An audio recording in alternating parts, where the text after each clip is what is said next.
ابن عربی رحمۃ اللہ علیہ، شیخ اکبر محی الدین ابن عربی، علامہ ابن عربی رحمۃ اللہ علیہ، ساری عمر حضرت خضر کی تلاش میں اور ان سے حضرت خضر علیہ السلام سے ملاقاتیں ہوئی، حضرت خضر سے ملاقاتیں ساری عمر۔ حضرت خضر علیہ السلام سے جو ملاقاتیں جس کی بھی ہوئی ہیں، ہم ایک واقعہ سنیں۔ شاہ رکن عالم، ان کا مزار ملتان ہے، شاہ رکن عالم، یہ بیٹے ہیں شاہ صدر الدین اور یہ بیٹے ہیں شاہ بہاؤالدین زکریا ملتانی۔ شاہ رکن عالم پوتے ہیں کس کے؟ حضرت بہاؤالدین زکریا ملتانی کے پوتے ہیں رحمۃ اللہ علیہ۔ شاہ رکن عالم 4 سال کے تھے، دادے کی پگ پڑی تھی، دستار فضیلت پڑی تھی، اٹھا کے نا سر پہ رکھ۔ شاہ صدر الدین صاحب جو کہ حضرت شاہ بہاؤالدین زکریا ملتانی کے بیٹے تھے، ایک دم کہنے لگے بیٹا اس آبا کا نہیں، اس پگ کی قدر کر، نہیں بیٹا اس کی قدر کر۔ دادے نے پتہ کیا کہا؟ انہوں نے کہا اس کے سر پہ پگ آ گئی ہے، بیٹا یہ پگ مجھے دی تھی حضرت خضر علیہ السلام، اب یہ بیٹا میرا نام لے گا، اللہ کا نام لے گا، میرا نام روشن کرے گا اور مخلوق کے دلوں میں اللہ کے نام کو بٹھائے گا، اور اس کی زبان پہ وہ اسم اعظم جاری ہوگا جو ہر ملاقاتی کو خضر علیہ السلام دیتے ہیں، اور وہ اسم اعظم ہے یا لطیف یا ودود۔ بیٹا اس نے پگ سر پہ رکھ لی ہے، اب بس رکھی گئی، اب ہو گیا کام۔ اور واقعتاً ایسا ہوا، حضرت بہاؤالدین زکریا ملتانی کے بیٹے صدر الدین کو کوئی نہیں جانتا، گمنام ہیں، اللہ کے ولی ہیں پر گمنام ہیں، اور ان کے پوتے شاہ رکن عالم ان کو بہت زیادہ لوگ جانتے ہیں۔ وہ ان کے سر پہ وہ پگ آئی تھی، وہ دستار آئی تھی جو دستار دی تھی حضرت خضر علیہ السلام۔ اب جب یہ بڑے ہوئے، اس وقت 4 سال کے تھے، جب انہوں نے بولنا شروع کیا، حالت شعور میں آئے، تو یہ جب بھی کسی چیز کو دیکھتے تھے ان کے اندر سے ایک لفظ نکلتا تھا، یا لطیف یا ودود، بس۔ اور ساری عمر انہوں نے مخلوق خدا کو یا لطیف یا ودود بتایا، اور فرماتے تھے پھر خود کہ میری حضرت خضر علیہ السلام سے ملاقات ہوئی ہے، حضرت خضر فرماتے ہیں یا لطیف میرا تاج ہے اور یا ودود میرا دل ہے۔ مثلا لطیف میرا تاج ہے، سر کے اوپر دستار ہے، اور ودود میرے دل کی روشنی ہے۔ اور حقیقتاً ایسے ہے، انسان کو ہر جگہ چوٹ لگ جائے بچ جاتا ہے، دل میں چوٹ لگے، دل زندہ تو نہ مر جانا، زندگی تعبیر ہے تیرے جینے سے، اور انسان کو ہر جگہ سے کاٹے نہیں مرتا، سر سے کاٹے مر جائے۔ لطیف میرے سر کا تاج ہے یا لطیف، اور یا ودود میرے سر کی روشنی، میرے دل کی روشنی۔ جس ہستی کی جس ہستی پیران پیر شیخ عبد القادر جیلانی رحمۃ اللہ علیہ، شیخ عبد القادر جیلانی رحمۃ اللہ علیہ، پیران پیر شیخ عبد القادر جیلانی رحمۃ اللہ علیہ، ان سے کیا مجھے ابھی بنا کے دو۔ پیران پیر شیخ عبد القادر جیلانی رحمۃ اللہ علیہ بیٹھے، ایک شخص آیا، نووالد تھا، مٹی دھول مسافر پردیسی، کہا کہ آپ میں سے بغداد کے عبد القادر کون ہیں؟ کہا 900 میل کا سفر کر کے پیدل آیا ہوں، درمیان میں جنگل بھی آئے، پہاڑ بھی آئے، دریا بھی آئے، گھاٹیاں بھی آئیں، مصیبتیں بھی آئیں، تکلیفیں بھی آئیں، صرف آپ سے ملنے آئے۔ پوچھا کس لیے آئے؟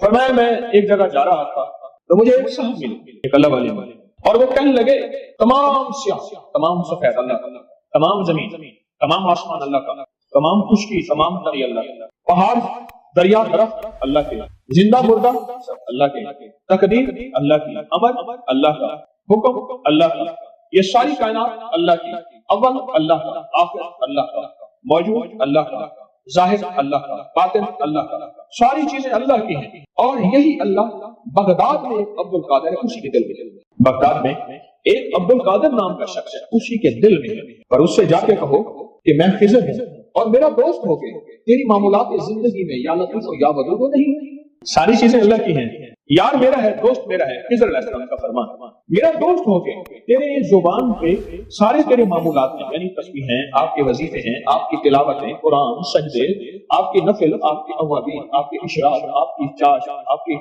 سنتیں، آپ کی سنت موقدہ، غیر موقدہ، آپ کے فرائض، سب کچھ ہیں، اور آپ کی زبان پہ یا لطیف یا ودود نہیں۔ کیوں؟ لطیف میرا تاج ہے، ودود میرا دل ہے۔ یہ کہنا تھا کہ پیران پیر شیخ عبد القادر جیلانی رحمۃ اللہ علیہ کی زبان سے نکلا یا لطیف یا ودود، اور اس جذب سے نکلا، سامنے بیٹھا سارا مجمع بے ہوش ہے، وہ پردیسی بے ہوش نہ ہوا۔ اس نے بعد میں پوچھا، سارا مجمع بے ہوش ہو گیا، وہ ہوش میں رہا کیوں؟ فرمایا اس نے براہ راست حضرت خضر سے یہ لفظ سنا تھا، اور حضرت خضر کے لفظ سنتے ہی اس کے دل میں یہ نور آ گیا تھا، اور وہ نور پختہ ہو گیا تھا، جو موجودہ تھے ان کے دل میں اس کا نور ابھی آیا تھا، اور وہ نور کی تاب نہ لا سکے، بے ہوش ہو گئے، نور کی تاب نہ لا سکے، بے ہوش ہو گئے۔ اس لیے پیران پیر نے فرمایا اس واقعے کے بعد جو اب کہنا چاہتا ہوں غور سے سمجھے. پیران پیر نے فرمایا یا لطیف و یا ودود کو لاکھوں کروڑوں پڑھو کوئی حرج نہیں. اگر کسی مسند اور کسی خانقاہ یا کسی مرشد کے زیر نگرانی پڑھنا تو بتدریج آنا ایک کم نہ. اس لیے ہم پہلے ایک ایک تسبیح پڑھوا رہے ہیں. اب وجہ سمجھ آئی؟ ایک ایک تسبیح پڑھا رہے ہیں, ایک ایک تسبیح پڑھا رہے ہیں, اور ایک تسبیح کے بعد پھر ہم اس کے عمل کریں.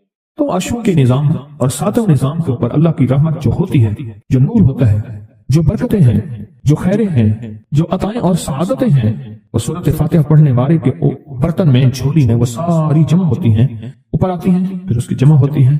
جتنی بھی کائنات میں نور ہے, ساتوں آسمانوں میں نور ہے, خیریں ہیں, رحمتیں ہیں, برکتیں ہیں.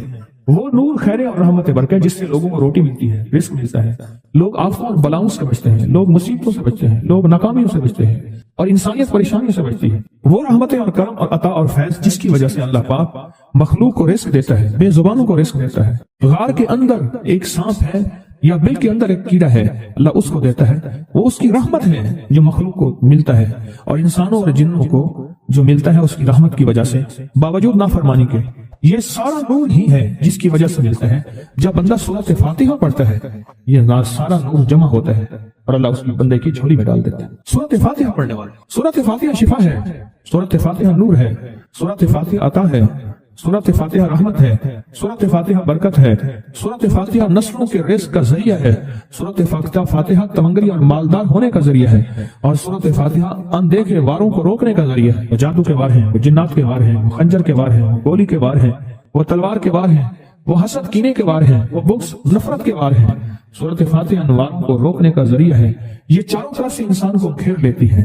اس کے 7 آیتیں ہیں اور انسان کو 6 سمتوں سے نقصان کا خطرہ ہوتا ہے. دائیں بائیں آگے پیچھے 4 سمتیں, اوپر نیچے 6 سمتیں. ایک سمت اور ہے, وہ ہے اندیکھی. اندیکھی ہے, یہ سمتیں دیکھی نہیں ہیں. آپ کو دائیں سمت کا احساس ہوتا ہے, بائیں کا احساس ہوتا ہے, بولے تو صحیح, بولیں گے تو آنکھ بھی کھل جائے گی. ہوتا ہے احساس, دائیں بائیں احساس ہوتا ہے. اچھا, اوپر کی سمت کا احساس ہوتا ہے, یہ اوپر ہے. کبھی آپ نیچے کو اوپر نہیں کہتے, اوپر کو نیچے نہیں کہتے, احساس ہوتا ہے. ایک ایسی سمت ہے جہاں سے یا رحمت آ سکتی ہے یا عذاب آ سکتی ہے. وہ اندیکھا نظام ہے. وہ 7واں سمت وہ ہے جو اندیکھا نظام ہے, جو ہماری سمجھ سے بالا تر ہے, ہماری عقل اور سوچ سے بالا تر ہے. وہ اندیکھا نظام ہے. سورۃ فاتحہ کی 7 آیتیں ہیں اور 7 راہیں ہیں جہاں سے عذاب بھی آ سکتا ہے, بلا بھی, وبا بھی, مصیبت بھی, قحط بھی, مرض بھی, ذلت بھی, علت بدلنے کی شکل میں. قرۃۃ خاشعین, ہو جاؤ ذلیل بندہ. مولا یہ سیری اتنی غضب کے راستے ہیں, اندھیاں, ہوائیں, طوفان, آفات, بلیات, کبھی چڑیوں کی شکل میں, کبھی خون بن جانے کی شکل میں, کبھی جوں کی شکل میں. اے سخی آقا, جتنے بھی ہیں تیرے غضب کے راستے, بیماریاں, وبائیں, تکلیفیں, ظالم بادشاہ دشمن کی شکل میں, جادو جنات کی شکل میں, آفات بلیات کی شکل میں, اے سخی آقا میں ان سے تیری پناہ چاہتا. حقیقتاً فاتحہ انعام کے راستے, سارے ملنے کے راستے دے کے اور سارے چھیننے کے راستے. لفظ پہ غور کیجیے گا, لفظ پہ توجہ کیجیے گا. ملنے کے سارے راستے اور چھیننے کے سارے راستے. ملنے کے سارے راستے کھل جاتے ہیں اور چھیننے کے سارے راستے بند ہو جاتے ہیں. چھیننے کے سارے راستے, یہ غضب سے مراد چھن گیا. غضب نعمت چھن گئی, عطا چھن گئی, رحمت چھن گئی, اولاد چھن گئی, رزق چھن گیا, عزت چھن گئی, صحت چھن گئی, بصارت چھن گئی, گردہ جگر چھن گیا, دل کی تکلیف دل چھن گیا, حالات میری زندگی میں گردش ایام, میری زندگی سے سکھ سکون چین راحت, یہ سب چھننا, یہ سب چھننا یہ غضب ہے, اور سب ملنا یہ نعمت ہے. ذات سورۃ فاتحہ پڑھ رہا ہے, وہ انعامات کے دروازے کھلوا رہا ہے اس کی شان کریمی سے, وہ انعامات کے دروازے کھلوا رہا ہے اس کی عطاؤں سے, وہ انعامات کے دروازے کھلا رہا ہے اس کی برکت سے اور خزانے سے. وہ انعامات جس پہ ہو جائے, پھر فقیر کو غنی کر دے, اس کو بادشاہ کر دے, اس کے انعامات ہیں اور اس کی عطائیں ہیں. اس لیے اللہ کا نظام ہے, وہ نفل پڑھیں, وہ سنتیں پڑھیں, وہ فرض پڑھیں, وہ واجب پڑھیں, سنت غیر موقدہ پڑھیں, موقدہ پڑھیں, وہ تہجد پڑھیں, اشراق پڑھیں, چاشت پڑھیں, اوابین پڑھیں, صلاۃ الحاجت پڑھیں, صلاۃ التوبہ پڑھیں, نماز کسوف پڑھیں, نماز خسوف پڑھیں, وہ عیدین پڑھیں. سورۃ فاتحہ ہر رکعت کا حصہ ہے. سورۃ فاتحہ ہر رکعت کا حصہ ہے. اس میں انعامات اس نے رکھے ہوئے ہیں. اور سورۃ فاتحہ میں 3 چیزیں رکھی ہیں, یاد رکھیے گا. سب سے پہلے ہدایت رکھی ہے, الحمدللہ رب العالمین الرحمن الرحیم مالک یوم الدین ایاک نعبد اہدنا الصراط المستقیم. ہدایت رکھی اللہ نے. سورۃ فاتحہ پڑھنے والا گمراہ نہیں ہوگا. میرے آقا کا فرمان ہے, غور سے سننا. صبح ہوگی بندہ ایمان والا ہوگا, شام ہوگی ایمان چھن جائے گا اور اس کا ایمان ختم ہو جائے گا. سورۃ فاتحہ میں ہدایت رکھی ہے, سورۃ فاتحہ میں انعامات نعمتیں رکھی ہیں, اور سورۃ فاتحہ میں چھیننے سے حفاظت رکھی ہے, جس کو غضب کہا ہے. چھیننے سے حفاظت, جو دیا ہے میں نہیں چھینوں گا, اور انعامات کی مزید بارش کر دوں گا۔ بولو اور کیا مانگتا ہے؟ میری سورت فاتحہ پڑھ کے تو نے میری رحمت کو اتنا متوجہ کر لیا، میری عطاؤں کو اتنا متوجہ کر لیا، میرے فضل کو اتنا قریب کر لیا، بہت بڑا تحفہ ہے۔ آخر کیوں ہر رکعت میں اس کو شامل کیا؟ آخر کیوں ہر لفظ میں اس کو شامل کیا؟ آخر کیوں ہر نظام میں اس کو شامل کیا؟ سورت فاتحہ قبر والوں کے لیے بھی راحت ہے، حشر والوں کے لیے بھی راحت ہے، میزان میں بھی طاقت ہے، اعمال میں بھی قوت ہے۔ سورت فاتحہ کہ سورت فاتحہ پڑھنے والوں اور ہر نماز میں سورت فاتحہ پڑھنے والوں اور سورت فاتحہ سے محبت کرنے والوں خوشخبری کے یہ پیغام ہے، یہ محبتوں کے پیغام ہے، یہ انعامات کی بارش ہے، یہ عطاؤں کی بارش ہے۔ سورت فاتحہ اپنی مزاجوں میں اپنی طبیعتوں میں سوچ کے بیٹھے کہ اللہ نے کہاں پہنچا دیا، اس تسبیح خانے نے کون کون سی سوغاتیں دے دی۔ روز تسبیح خانے میں روحانیت کی نئی ڈشیں ہوتی ہیں، روحانیت کے نئے دسترخوان ہوتے ہیں، روحانیت کے نئے خوان ہوتے ہیں، روحانیت کی نئی چیزیں اور نئی نعمتیں اور نئے ذائقے اور نئی چاشنی ہوتی ہے۔ تسبیح خانے کے دسترخوان پہ یہ دسترخوان کا ایک نیا ذائقہ ملا ہے، ایک انوکھی ڈش ملی ہے۔ تو اپنا نظام چلا رہے ہیں سورت فاتحہ کے ذریعے، اس سورت فاتحہ کے ذریعے زندگی کی ترتیب چلا رہے ہیں اور اللہ سے منوا رہے ہیں، منوا۔ یہی راتوں کو سورت فاتحہ، یہی جو سارا دن تسبیح خانے میں اعمال تسبیح خانہ آپ کو کروا رہا ہے، منت کر کر کے یہی کر کے گئے تھے، یہی کر کے گئے تھے۔ آج ان کی نسلیں درباروں کے مجاوروں کے نام پہ، گدی نشینوں کے نام پہ، پیروں کے نام پہ، شہزادوں کے نام پہ، صاحبزادوں کے نام پہ آج ان کی نسلیں کھا رہی ہیں۔ بڑے یہی اعمال ہی تو کر کے گئے تھے جن اعمال پہ اللہ نے کہا تھا میں نے نسلوں کو پالنے کے وعدے کی گئے، وعدے ہیں نسلوں کو پالنے کے۔ آپ تو وہ نسلوں پہ احسان کر رہے ہیں، آپ کی قبروں کو آ کے آپ کے اولادیں اور نسلیں کہیں گی اللہ آپ کا بھلا کرے۔ کیا منوا گئے تھے؟ دنیا کرائسس حالات اور بندشوں اور تکلیفوں اور مشکلات اور مہنگائیوں کے عروج اور طوفان میں ہے، ہمیں کوئی نہیں ہوا۔ کیوں؟ ہمارے لیے آپ برکتوں کے دروازے کھلوا گئے، برکتوں کے دروازے کھلوا گئے۔ سورت فاتحہ اور سورت فاتحہ کے تمنگری اور عزت اور وسعت کی کھلتی انوکھی دنیا، اللہ اکبر، اللہ اکبر۔ میری زندگی کے سالوں گزرے، میں نے راتوں کو ایام پڑھی ہے، میری زندگی کے سالوں گزرے ہیں، میری زندگی کے سالوں گزرے ہیں۔ سورت فاتحہ نیک جنات کا مرغوب ترین وظیفہ ہے، محبوب ترین وظیفہ ہے، نیک جنات کا بہت مرغوب وظیفہ ہے سورت فاتحہ۔ نیک جنات بہت پڑھتے ہیں اسے، بہت محبت کرتے ہیں، اور جو بندہ سورت فاتحہ بہت زیادہ پڑھے، بہت زیادہ پڑھے، بہت زیادہ پڑھے، بہت زیادہ پڑھے، سوچے میں نے اس لفظ کو کتنی دیر کتنی دفعہ دہرائے ہیں، نیک جنات اس کے دوست بن جاتے ہیں۔ کبھی جنات کو تابع کرنے کے لیے غلام بنانے کی کبھی نہ سوچنا، نسلوں سے انتقام لیتے ہیں، ان کی دوستی بہترین اگر خود بخود بنے تو، اور ان کی دشمنی بدترین ہوتی ہے۔ دوست بن جاتے ہیں، محبوب بن جاتے ہیں، محبتیں کرتے ہیں، الفتیں کرتے ہیں، نعمتیں اور حیرت انگیز تحفے۔ کیا بتاؤں سورت فاتحہ، تو سورت فاتحہ پڑھنے والوں کو مبارک۔ آج کے بعد اپنی زندگی میں سورت فاتحہ نہیں چھوڑنی، بس بات میری ختم، بس بات ختم۔ آج اتنی بات کافی ہے آپ کے، میں نے جو سورت فاتحہ کے کمالات آپ کو بتائے ہیں نا، مختصر بتائے ہیں، اتنی بات اس کو ذہن نشین کرنا، اس کو دل کی گرہ میں باندھنا۔ آپ کو یہ نعمت ملی ہے سورت فاتحہ، اور پھر رات کو تنہائیوں میں سارا دنیا سارا عالم سویا ہوا ہے، نیک سو گیا یا نیکی کی طرف چلا گیا، اور گناہگار نے رات کی تنہائی میں گناہوں کی راہیں ڈھونڈی، اور آپ وہیں کبھی آسمان کو دیکھتے ہیں، کبھی زمین کو، کبھی اپنے آپ کو، اور کبھی اس کی عنایت اور عطا کو، کہتے ہیں مولا کون سی ایسی نیکی تھی تو نے ہمیں اس قابل بنایا، اور کون سا ایسا عمل تھا تیری رحمت اتنی متوجہ ہوئی کہ ہمیں اتنی بڑی نعمت کہ ہم سورت فاتحہ پڑھ رہے ہیں اور تو نے ہماری زبان کا انتخاب کیا۔ اللہ یجتبی الیہ من یشاء، یاد رکھنا یہ چنے جاتے ہیں، ہٹ جاؤ، ضرورت نہیں ہے ہمارا نام لینے کی۔ کتنے بے شمار لوگ ہیں، دیکھا ان کو ناراض ہو کے خبردار میرے سامنے نہ آنا، کبھی میرا نام نہ لینا۔ اللہ بھی کہتے ہیں آ جا میرے سامنے، کھلے آسمان کے نیچے۔ اگر کھلا آسمان نہیں ہے تو میرے سامنے ہر جگہ کھلا آسمان ہے، اللہ کے لیے ہر جگہ کھلا آسمان ہے۔ آ جا میرے سامنے اور میں تجھے اپنے نام انتخاب سورت فاتحہ کے لیے قبول کرتا ہوں۔ یہ وہ میری 7 آیتیں ہیں جس کی ہر نماز کی ہر رکعت کے لیے میں نے لازم قرار دیا ہے۔ میں تجھے تیری زبان کو بھی قبول کرتا ہوں، تیری حاضری کو بھی قبول کرتا ہوں، تیرے سامنے آنے کو بھی قبول کرتا ہوں۔ اب تو پڑھ اور میں خوش ہو جاؤں۔ اس کا انتخاب ہے اللہ یجتبی الیہ من یشاء۔ ہم جس کو چاہتے ہیں قبول بھی کرتے ہیں، انتخاب بھی کرتے ہیں، اور کہتے ہیں آج ہمارے قریب آ جا۔ اس کریم کا انتخاب، اس کی عطائیں ہیں، اس کا کرم ہے۔ کتنے خوش قسمت ہیں آپ کو سورت فاتحہ مل گئی اور آپ سورت فاتحہ کے لیے کریم نے قبول کر لیا۔ بولیں کیا کر لیا، کیا کر لیا، کیا کر لیا؟ ہاں آتے نہیں ہیں، بلائے جاتے ہیں۔ انتخاب ہوتا ہے، اس سے چھین لو، اس کو دے دو۔ کیا انتخاب ہوتا ہے؟ اس سے چھین لو، اس کو دے دو۔ اس قابل نہیں ہمارا نام لے، اس نے ہمیں بہت ناراض کیا ہے۔ اس کی زبان پہ پاکیزہ لفظ چھین لو، اس کی زبان پہ کالیاں دے دو، گندگی دے دو، اور اس کو ہمارا کلام دے دو۔ واہ مبارک، یہ خوش قسمتی ہے، یہ عطا ہے۔ کہ جو شخص یہ چاہتا ہے اللہ میری نسلوں کے لیے رزق کے دروازے کھلے رکھ، رزق کے روحانی اور رزق کے جسمانی، اللہ میری نسلوں کے لیے دنیا کی مہنگائیاں، حالات، کرائسس، ناکامیاں، اور پتہ نہیں آگے مہنگائیوں کی صورتحال کیا ہوگی، لیکن اللہ مجھ سے اور میری نسلوں سے رزق نہ چھین، تو فرمایا اس شخص کو کہے کہ سورۃ فاتحہ پڑھ، اور سورۃ فاتحہ کو ایک بار پڑھ، اور جب پہنچ ایاک نعبد و ایاک نستعین، اس کو 40 منٹ ایسے وجدان، ایسے درد، ایسی کیفیت کہ کوئی دنیا کا کوئی فرد مجھے یاد نہ رہے سوائے اس کی ذات کریمی کے، اور اس کو دہرا دہرا دہرا دہرا، اس کو دہرا، اور کہا کہ میں نے وہ پڑھنا شروع کر دیا، پڑھنا شروع کر دیا۔ شیخ حامد کوفی کہتے ہیں کہ کوفہ میں ہمارے ہاں ایک رئیس تھا، اور لوگ اس کے در سے کھاتے تھے، اور لوگ اس کے در سے بہت لیتے تھے، اور بہت سخاوت چلتی تھی، اور سنا تھا کہ اس کے والد بھی ایسے رئیس تھے، اور سنا تھا اس کے دادا بھی ایسے رئیس تھے، اور یہ بات سنی تھی کہ اس کے دادا نے کوئی عمل کیا تھا، اور ایسا نہیں، دادا کے بڑوں نے کوئی ایسا عمل کیا تھا جس میں اللہ سے نسلوں کے لیے رزق اور رزق کے خزانے منوائے تھے۔ کتنے لوگ ایسے ہیں، مال دولت چیزیں ایسے حالات اور گردش میں آئے کہ ناموری سے گمنامی میں چلے گئے۔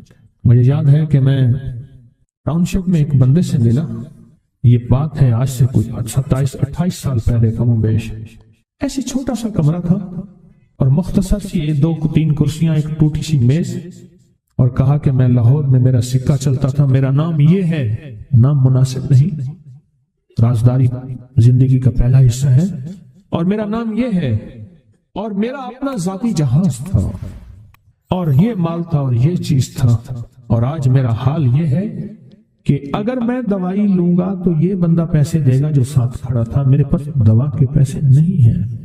مجھ سے ہمارے مخلص ہیں، وہ کہنے لگے کہ میرے والد جن کے پاس جاب کرتے تھے ان کا بہت بڑا کاروبار تھا، انہوں نے اس دور میں 14,000 کی گاڑی لی تھی نئی، اور پھر 16,000 کی گاڑی لی، نئی گاڑی، کتنے کی؟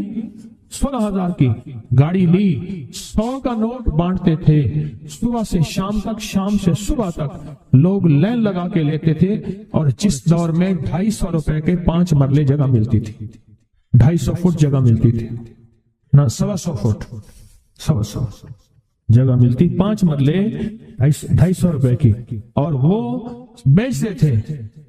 اور پھر ایک وقت ایسا آیا ہر چیز ختم ہو گئی۔ میرے پاس ایک ڈرائیور تھا، وہ کہنے لگا کہ میرے مالک ہیں جن کے پاس پہلے میں کام کرتا تھا، ان کے حالات آ گئے تو میں نے آپ کے پاس آپ کی ڈرائیوری کی، اگر رمضان میں کوئی بچا ہوا لنگر ہو وہ انہیں بلا لوں، آپ دے دیں گے؟ تو ہم رمضان میں مجمع آتا تو کوشش کی جاتی ہے کہ ان کو کھانا تازہ کھلایا جائے، تو میں نے کہا ٹھیک ہے، کہا کہ کچھ پیسے بھی ہو جائیں۔ کون ہے؟ کہا کہ فلاں لاہور کا، نہیں جانتے آپ؟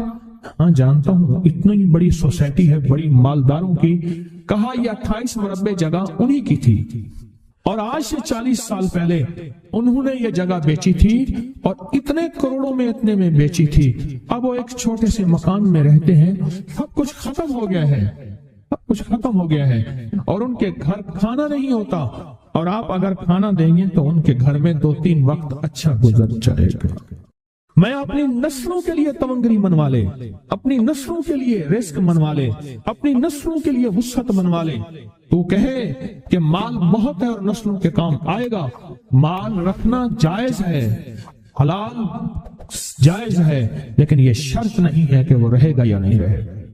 یہ میرے ساتھ چوک ہے، یہاں کرتبہ چوک، یہاں 2 پلازے مجھے بندے نے بتائے، اب اس کے نہیں ہیں، کہا یہ اور یہ اس بندے کا ہے، فلاں نام کے بندے کا، اور اس کا آج کچھ نہیں رہا۔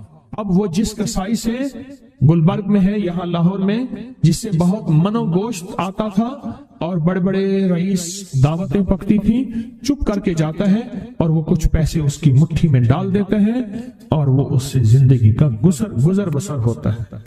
میں یہاں لاہور میں فیروز پور روڈ پہ ایک جگہ گیا تو انہوں نے وہ جگہ پہ کھڑے ہو کے دکھایا، وہ سامنے جو بنگلہ ہے، میں نے کہا وہ تو محل ہے، کہہ رہے یہ اس بندے کا ہے، اب ایک کمرہ اس کو ہم نے دیا ہوا ہے اور وہ بنگلہ وہ محل وہاں وہ کھڑکی اس طرف کی بند رکھتا ہے کہ میری نظر اس پہ نہ پڑے، وہ سب کچھ اس سے چھن گیا ہے۔ سنیں، یاد رکھیں، جو اللہ کے خزانوں سے ملتا ہے وہ تیری جیب سے جا نہیں سکتا، وہ دنیا کی جیبوں اور مالوں سے جو ملتا ہے وہ تیری جیب میں رہ نہیں سکتا۔ یہ جو عمل ہے نا، نسلوں کے لیے رزق منوانا، برکت منوانا، نسلوں کے لیے رزق منوانا، نسلوں کے لیے برکت منوانا، یہ جو عمل ہے، بس اب میں نے آپ کو عرض کیا نا کہ آپ پوچھیں کتنا دن کریں گے، میں نے کہا دل خود بولے گا، من خود بولے گا، اندر خود بولے گا۔ میں نے آپ کو کچھ واقعات سنائے ہیں، بڑی بڑی ہستیوں کے واقعات، یہ اس میں سعودی عرب مکہ مکرمہ میں ایک جگہ ہے، اس کا نام خالدیہ ہے سوسائٹی۔ میں وہاں ایک عرب سے ملا، شیخ ابو ترکی اسے کہتے تھے، تو اردو عربی تو مجھے آتی نہیں، بس تھوڑی بہت ایسے شدھ بدھ ہے، تو وہ تھوڑی ہی دیر میں کہتے تھے، ایسے اٹھتے تھے نا، کہتے تھے اللہم ایاک نعبد و ایاک نستعین۔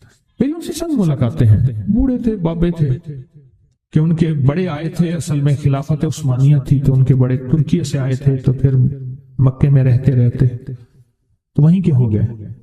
ان کا جو خادم تھا وہ اردو بولنے والا تھا اور انڈیا کا تھا، اس سے میرا تعلق تھا، تو میں نے اس سے پوچھا، میں نے کہا تیرا جو ہے یہ بابا یہ کیوں پڑھتا ہے؟ یہ پتہ نہیں، میں سے پوچھ کیوں پڑھتا ہے؟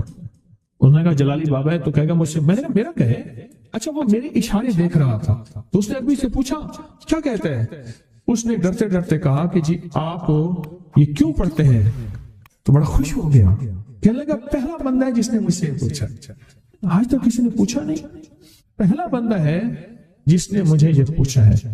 کہا جب ہم چھوٹے تھے ہمارے پاس بہت غربت تھی اور تنگ دستی تھی، تو میرے والد ہمیں بٹھا لیتے تھے اور ہم سورۃ فاتحہ پڑھتے تھے، اور جب پہنچتے تھے نا ایاک نعبد و ایاک نستعین پر، تو پھر اس کو میرے والد کہتے تھے دہراؤ، بہت زیادہ پڑھو، بہت زیادہ پڑھو، بہت زیادہ پڑھو، بہت زیادہ پڑھو۔ کام پڑھتے تھے، بہت زیادہ پڑھتے تھے، بہت زیادہ پڑھتے تھے، اور کہا میرے والد پھر دعا کرتے تھے اور ہم آمین کہتے تھے، اور میرے والد کہتے تھے چلو مبارک ہو، ہمیں جو ہے اللہ پاک وہ فلاں چیزیں، وہ حلاوے، وہ چیزیں کھلائیں گے۔ کہہ رہے ابے کو دیکھتے تھے، ابا جی ہمارے پاس تو پیٹ بھر کے روٹی نہیں ہے، آپ کہتے ہیں اللہ وہ کھلائے گا، وہ کھلائے گا، اور ابا ایسے خوش ہو جاتا تھا۔ کیوں؟ ابے کو یقین تھا کہ سورۃ فاتحہ اس کریم نے قبول کر لی اور میرا کام ہو گیا۔ وَمَن يَتَوَكَّلْ عَلَى اللَّهِ، ہاں میرے بندے میری ذات پہ بھروسہ کر کے دیکھ، میرے قریب آ کے دیکھ، مجھ سے دوستی لگا کے دیکھ تو صحیح، میں کر کے دکھاؤں گا۔